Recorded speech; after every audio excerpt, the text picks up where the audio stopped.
तो उन्होंने सारी लीलाएं की थी।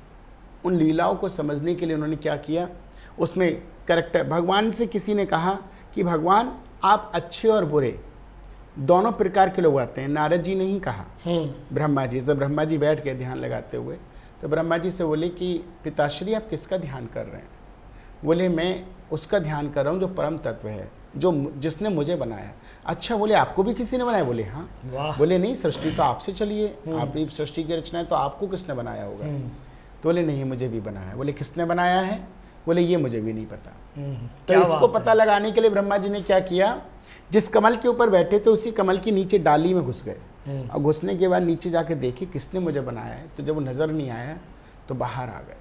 अब बाहर आने के बाद जब देखा कि अंदर भी कोई नहीं है, बाहर भी कोई नहीं है, सब तरफ समुद्र ही समुद्र है, पानी ही पानी, किसने बनाया? तो जोर जोर से रोने लगे ब्रह्मा जी, रुदन करने लगे। तो भगवान श्री चतुर्भुज नारायण प्रकट हो गए, पुत्र आंखें खोलो, परेशान मत हो। बोले आप कौन है? बोले तुम्हारा पिता हूँ। अच्छा, आपने मुझे बनाया? बोले हाँ, आपने मुझे बनाया।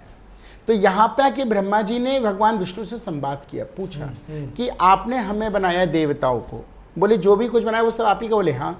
बोले अच्छे बुरे जितने लोग बनाए वो भी सब आपने? बोले हाँ, वो भी सब मैंने बनाए हैं। मतलब राक्षस भी आपने बनाए? बोले वो भी आपने बनाए हैं। भगवान कहते हैं कि राक्षस भी मैंने बनाए। बोले क्यों बनाए आपने राक्षस? अब देखो, राक्षसों के कारण हम यज्ञ नहीं कर पाते, पूजा नहीं कर पाते, पाठ नहीं कर पाते, आगे विध्वंस कर देते हैं। तो बोले इसमें गलत क्या है? इसमें गलत क्या है? बोले इनको भी मैंने बनाया। बोले कैसे? बोले ये भी मेरा ही अंश है।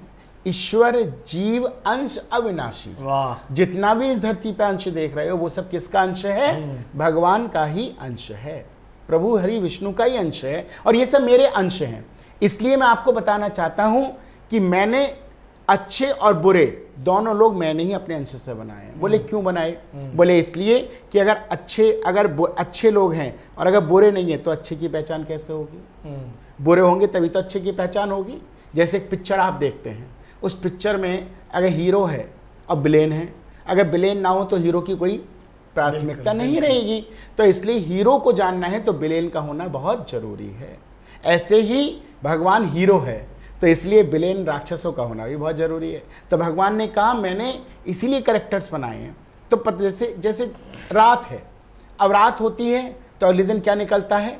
सूरज निकलता है, दिन निकलता है। तो हमें अगर हम रात को ही नहीं देखेंगे तो दिन को, इस सूर्य की प्राथमिकता को नहीं समझेंगे।